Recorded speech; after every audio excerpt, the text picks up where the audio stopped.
Welcome to YOUCANIC. Today here in YOUCANIC we have a 2014 Chevy Cruze, and we're going over the process to be able to replace your ignition switch. So to start with, you would, as a brief overview, you disconnect your negative battery cable, let your car sit for a good 15 minutes or more so that the car will de-energize. Then hold your hand on the horn portion to make sure that all the power is de-energized out of your vehicle. Then be able to pop this center airbag off, and then follow that procedure to remove this central airbag. You turn this 180 degrees, be able to pop your screwdriver in there, pop the little clips, pop this off, pull it off, and then we have our electrical connector that we undo. Set this aside very gently and put that down. Now on the steering wheel we have one connector that goes in to the clock spring location. We need to just squeeze that tab and pull that connector undone. That's the only thing we'll need to unhook because everything runs through here, being the horn and so forth. So we unhook that from the clock spring sensor itself. Then we need a T45 Torx bit to get in there to loosen that and to remove it. Now, this one, you either have a buddy hold your steering wheel, see if you can hold the steering wheel, use a decent breaker bar, impact tool, you name it. There also is, right up here in the bottom, there is a hole where you can insert a very long screwdriver. Line it up, and it will hold your steering. One thing that you want to do here too is you want to have this in the central location so that your steering or your tires are headed straight forward. So I said a T45, it's a T50.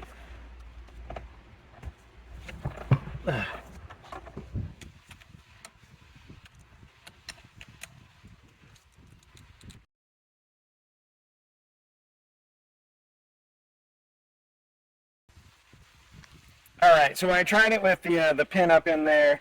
If I had some help, I would be able to do it. Otherwise, bringing out the big gun and able to undo it with the big impact. There we go. Undid, removed, and we set that bolt aside. And now we want to just make a line here so that when we put it back on, we line up all the same splines our steering wheel was when it was removed, which actually it has a nice indent in there, and there's an indent in the steering wheel, so it's pretty much fail-proof. So now that we've undid the bolt, we've undid the electrical connector, we should just be able to pull back on this, make sure that we feed this back through the hole there, because that stays attached to the clock spring portion of our unit. And so that's the removal of our steering wheel from our Chevy Cruze. So we've started by removing the center airbag that's inside the steering wheel. We've removed the steering wheel itself, and now we have to remove a couple more covers and then be able to gain access to be able to remove our clock spring unit for replacement, or to be able to remove if we're replacing our combination switches, being the switches for, you know, the turn indicators and also the windshield wipers. So with that being said, we've got this all replaced. We want to still keep this in a good central upright location, and then we got to pop these covers off. The bottom cover, we have a size 7mm bolt that's right in there. So once you have freed that, then we just need to pop this top cover up and off. And it doesn't come completely off. It has a little skirt attachment there. So that's just going to sit up like that. Then this one does pop up and out. It's a separate little piece right there. We have two 7mm bolts right here that we need to remove to be able to get this bottom cover to come off completely.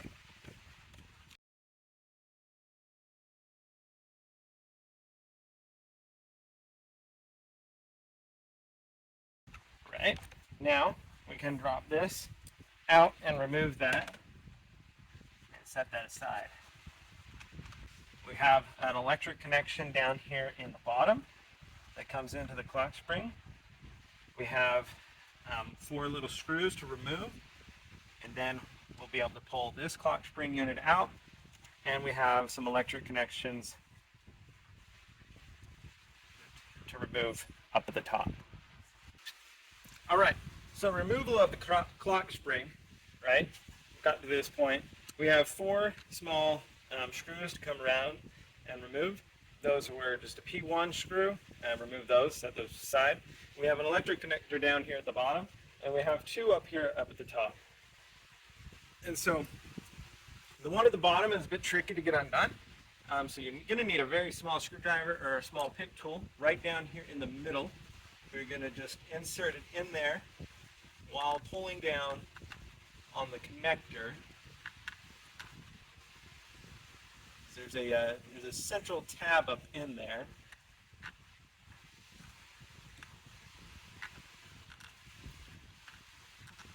There we go. So we got the bottom one undone. And now we have the ones up top here to unhook. So there's a red tab up top here. We pull that backward. Probably don't need to pull it completely out. And then that way, we'll be able to depress the clamp right there to unhook that. And then right there in the central is another clip that makes that electrical connection. So now we have that undone. We're going to want to, again, keep this in the straight up way and be able to pull this out for removal of your clock spring for replacement or to get to anything else behind here. You've removed the central airbag, you've removed the steering wheel, you've removed the clock spring, we've taken the little cover shields off, and now we have 2 bolts right here to remove, and those are a T20, and then we have 2 screws right here to remove, and this is your anti-theft system.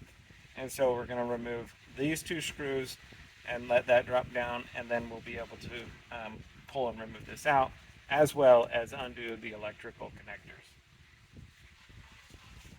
So these are just a P1 screw. We've got 2 of them, one at the front and one at the back. And we can just let that sit right there. Now we'll undo these 2 screws. Also reach on the back here and undo the electrical connections to our combination switches.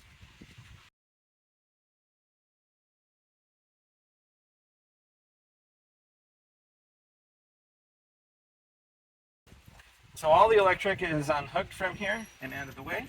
Now we will take a T20 and remove these screws.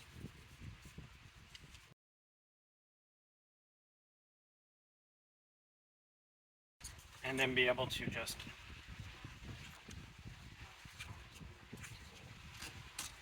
work this out and pull it towards you, and we remove this hole. So when you use your key, you press it in here and you turn it, and this is keyed to groove, and you've got a computer chip in this. This is your anti-theft system here, reads a computer chip.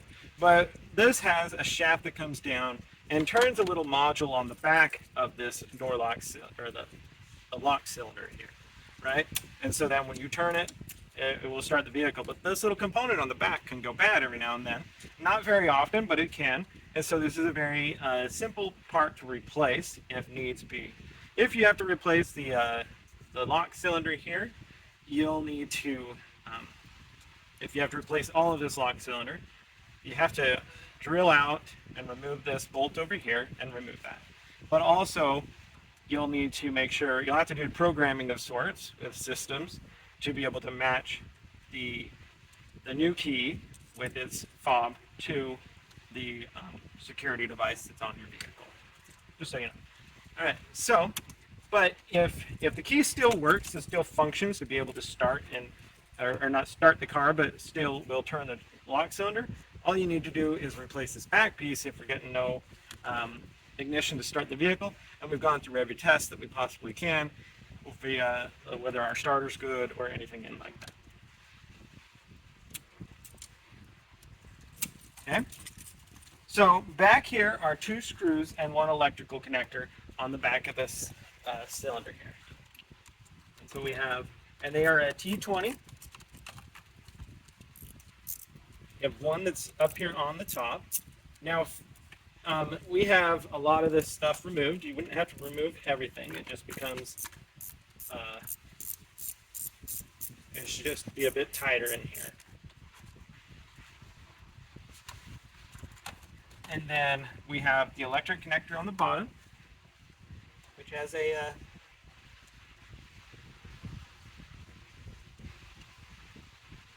safety lock mechanism that we need to pull back, and then we can remove that.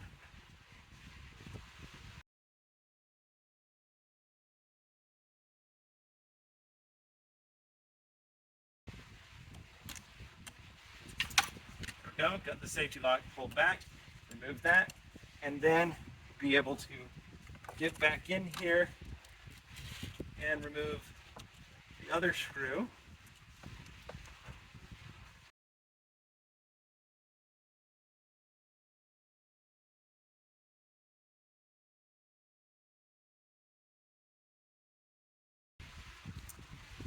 Like I said, it's all pretty tight in here. Pull all that down, give you some more space.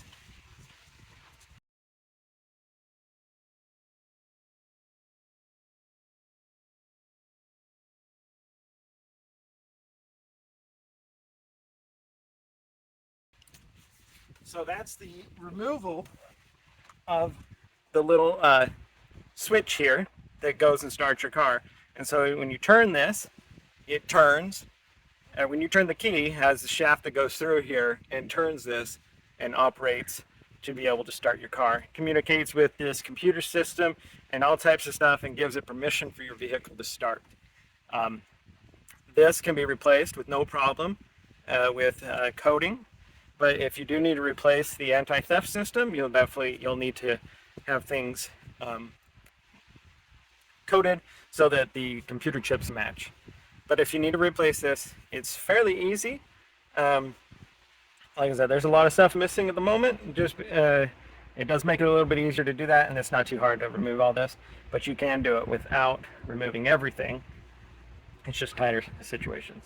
So if you need a new one of these, we get a new one, and we put it back on in the reverse order, attaching to this unit, line it up in there, and then be able to insert the screws and tighten those back into place, and then hook the electric back up.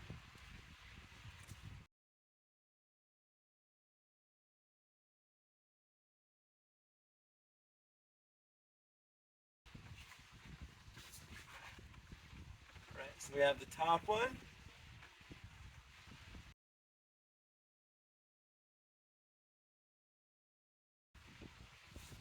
Bottom one.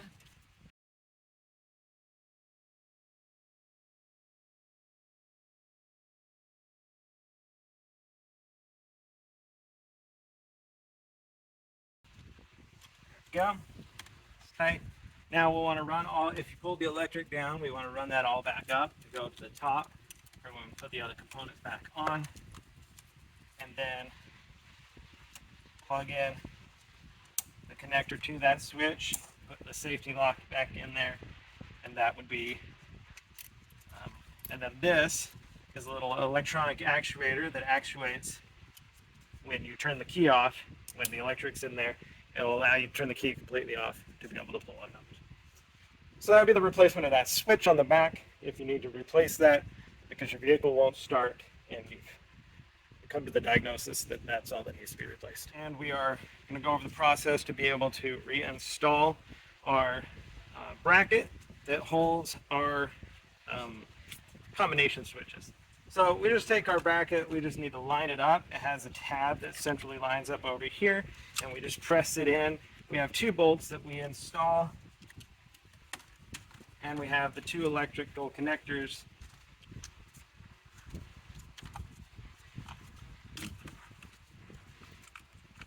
to install on the back of our combination switch, 1 on each side.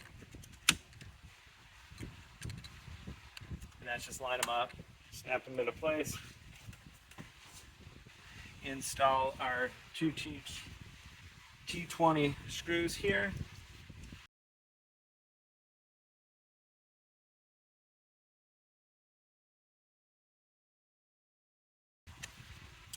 And then we have the 2 P1 screws to tighten right down here. That holds this anti-theft part of the control unit on to the steering column.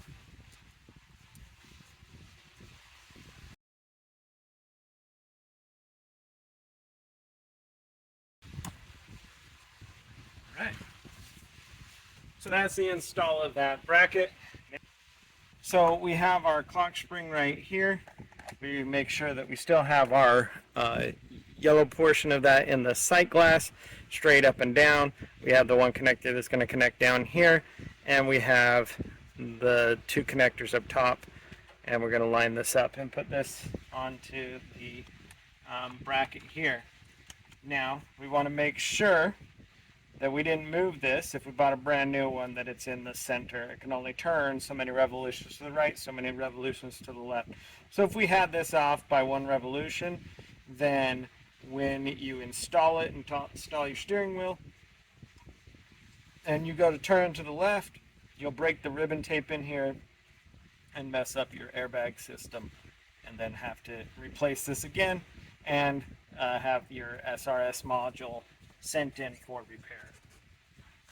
So we have that sitting in there. We still have this in the sight glass where it needs to be, and 4 little screws that attach this to the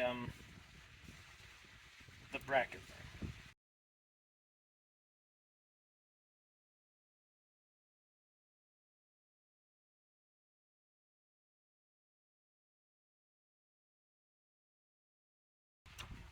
All right, we have the 4 little screws attached.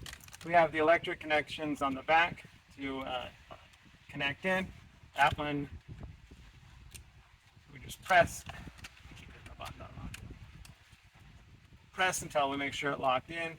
This one, also press until it locks in, and then we have our little safety lock connector to install also. And that is to make sure that it's going to stay in there and not come undone with the vibrations of the road. And then we have the bottom one to put in here and to connect up. Again, just press until it clips in. And so that's an install of our clock spring. And like I said, if you were to spin this, we will do it. We spin it 1 revolution, right? The yellow marker in the sight glass isn't there. And so we'll want to turn it backwards and make sure that we have it lined up with the sight glass there to make sure that we keep this in the center so that we don't mess it up. With your clock spring installed, for putting the rest of it together, then we're now ready where we can put this bottom piece on and attach that up. And in here, size 7mm bolt that goes right there, and 2 that go right here.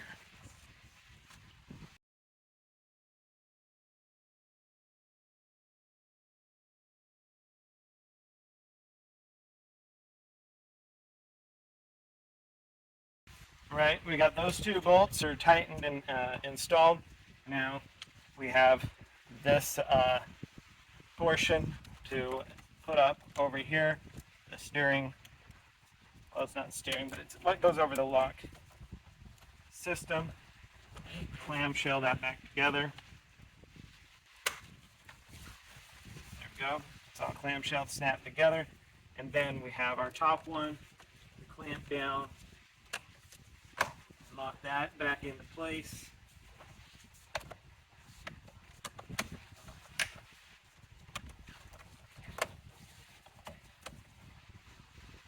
And that line back up, and so everything here this is all locked into place.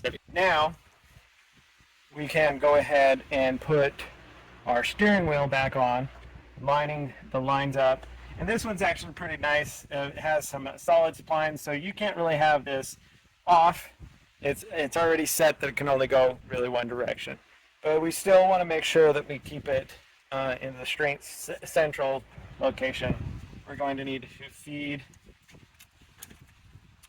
the electric through from the clock spring unit. Again, make sure that we have this within the sight glass, that we didn't rotate it too much of a revolution around. And then we're going to line this up with the grooves and our mark that we did make there.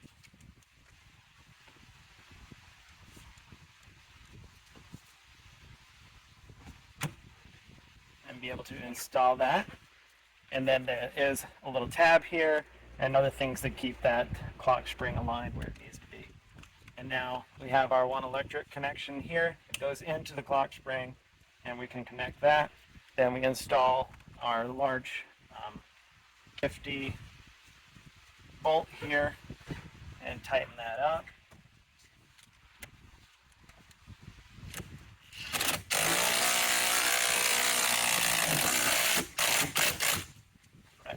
Good and tight, and snugged in there. Had some thread lock on it, that's why it was resisting a lot to go in initially, but it's in there and it's tight. And then the last thing, when you're putting this all back together, we're now ready to put our airbag back on. And again, electric is still disconnected for this process. I'm going to line up the connector, press it in, press the double lock in, and now be able to line this up just straight and press it straight on. And that is the way you put everything back together for your steering wheel, airbag, and all of those components that you need to put back on if you in the order in which you took them off. Thanks for watching YOUCANIC, where you can be the mechanic.